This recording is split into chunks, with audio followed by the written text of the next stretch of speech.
ದೋಸೆ ಜೊತೆ ಚಪಾತಿ ಜೊತೆ ಚೆನ್ನಾಗಿ ಹೊಂದ್ಕೊಳ್ಳುವಂಥ ಒಂದು ಒಳ್ಳೆ ತರಕಾರಿ ಸಾಗು ಕಾಯಿ ಚಟ್ನಿ ಮಾಡೋದು ಹೇಗಂತ ನೋಡೋಣ. ಸೊ ಮೊದಲಿಗೆ ಇಲ್ಲಿ ಒಂದು ಹೋಳಷ್ಟು ಹಸಿ ಕೊಬ್ಬರಿನ ಸಣ್ಣದಾಗಿ ಕಟ್ ಮಾಡ್ಕೊಂಡು ಮಿಕ್ಸಿ ಜಾರಿಗೆ ಹಾಕ್ಕೊಂಡಿದ್ದೀನಿ.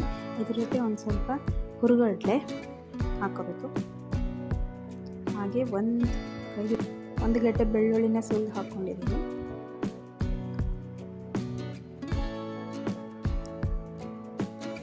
ಖಾರಕ್ಕೆ ತಕ್ಕಂತೆ ಹಸಿಮೆಣಸಿನ್ಕಾಯಿ ಹಾಕ್ಕೋಬೇಕು. ಹಾಗೆ ಒಂದು ಕೈ ಹಿಡಿ ಕೊತ್ತಂಬರಿನ ತೊಗೊಂಡಿದ್ದೀನಿ.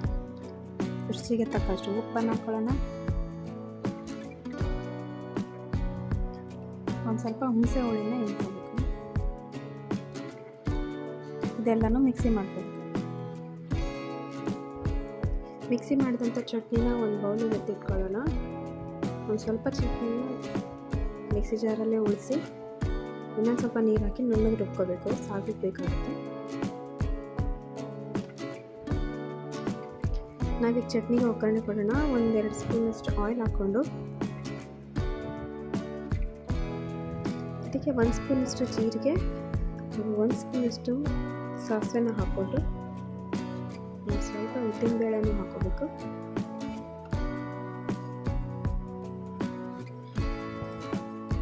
ಒಂದು ಸ್ವಲ್ಪ ಹಸಿ ಕರಿಬೇವು ಜೊತೆ ಒಗ್ಗರಣೆ ಕೊಟ್ಟರೆ ಟೇಸ್ಟಿಯಾಗಿರೋ ಕಾಯಿ ಚಟ್ನಿ ಸಖತ್ತಾಗಿರುತ್ತೆ ದೋಸೆ ಮತ್ತು ಚಪಾತಿ ಜೊತೆ ತಿನ್ನೋಕ್ಕೆ.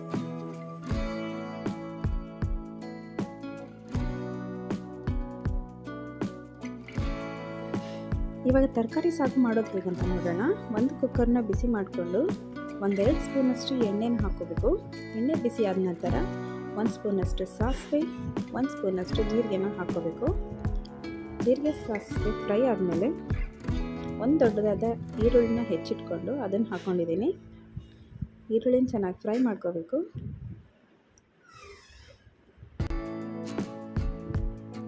ಸ್ವಲ್ಪ ಕರಿಬೇವನ್ನು ಹಾಕ್ಕೋಬೇಕು. ಫ್ರೈ ಆದ ನಂತರ ಹೆಚ್ಚಿಟ್ಕೊಂಡಂಥ ತರಕಾರಿಗಳನ್ನು ಹಾಕ್ಕೋಬೇಕು. ನಾನಿಲ್ಲಿ ಕ್ಯಾರೆಟ್, ಕೋಸು ಹಾಗೂ ಆಲೂಗಡ್ಡೆನ ತೊಗೊಂಡಿದ್ದೀನಿ. ಎಲ್ಲನೂ ಹಾಕ್ಕೊಂಡು ಚೆನ್ನಾಗಿ ಫ್ರೈ ಮಾಡ್ಕೋಬೇಕು. ಹಾಗೆ ರುಚಿಗೆ ತಕ್ಕಷ್ಟು ಉಪ್ಪನ್ನು ಕೂಡ ಹಾಕ್ಕೋಬೇಕು. ಒಂದು ಸ್ವಲ್ಪ ಅರಿಶಿನ, ಎಲ್ಲನೂ ಚೆನ್ನಾಗಿ ಮಿಕ್ಸ್ ಮಾಡಿ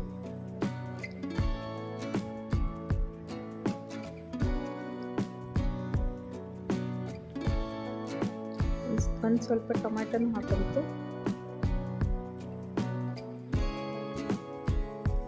ಇದೆಲ್ಲ ಚೆನ್ನಾಗಿ ಮಿಕ್ಸ್ ಮಾಡಿ ಮುಚ್ಚಿಟ್ಟು ಬೇಯೋದಕ್ಕೆ ಬಿಡಬೇಕು.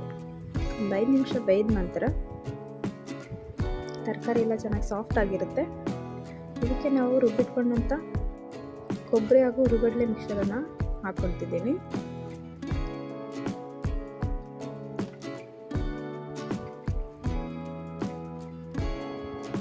ಒಂದು ಸ್ವಲ್ಪ ನೀರು ಹಾಕಿ ಬೇಯೋದಕ್ಕೆ ಬಿಡಬೇಕು.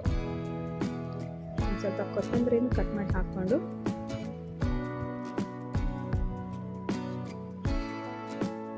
ಒಂದು 2-3 ವಿಜಿಲ್ ಬಡಿಸ್ಕೊಂಡ್ರೆ ತರಕಾರಿ ಸಾಗು ರೆಡಿ. ಚಪಾತಿ ದೋಸೆ ಜೊತೆ ಒಳ್ಳೆ ಕಾಂಬಿನೇಷನ್. ಅನ್ನದ ಜೊತೆ ಕೂಡ ತಿನ್ಬೋದು. ಸಖತ್ ಟೇಸ್ಟಿಯಾಗಿ ಬಂದಿದೆ. ಒಂದ್ಸಲ ಟ್ರೈ ಮಾಡಿ ನೋಡಿ.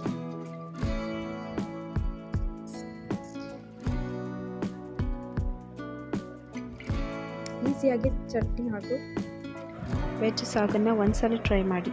ವಿಡಿಯೋ ಇಷ್ಟ ಆಗಿದ್ರೆ ದಯವಿಟ್ಟು ಲೈಕ್ ಮಾಡಿ, ಶೇರ್ ಮಾಡಿ ಹಾಗೂ ಸಬ್ಸ್ಕ್ರೈಬ್ ಮಾಡಿ.